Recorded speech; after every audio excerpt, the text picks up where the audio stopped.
আসসালামু আলাইকুম। আমরা আজকে চলে আসলাম সেই ভাইরাল কাঠের ব্রিজে, আমাদের পার্শ্ববর্তী ইউনিয়ন নীলক্ষী ইউনিয়নের সেই সর্দার মাহমুদের চর কাঠের সেতু। এখানে আমি স্থানীয় এক দাদার সাথে আছি, ঠিক আছে, তাদের বাড়ি এখানেই। তো এটা প্রবাসীরা আর এলাকাবাসী মিলে এই ব্রিজটা করেছে। এটা দেখার মতো, আপনারা আসলে এখানে ঘুরে যেতে পারেন। ভ্রমণের জন্য সুন্দর একটা কাঠের ব্রিজ করছে। এটা মানে কারা করলো এত সুন্দর একটা ব্রিজ? সরকারিভাবে মানে জনগণই করছি। জনগণ, মানে এই এলাকার জনগণ? ও আচ্ছা। মানে টাকা পয়সা কি কোনো সরকারিভাবে তো কোনো অনুদান পান না? ও আচ্ছা, নিজেরা এলাকাবাসী।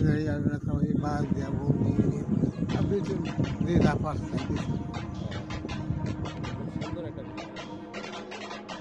দর্শক, এই কাঠের পুলটি দুটি গ্রামের যাতায়াত ব্যবস্থাকে সুগম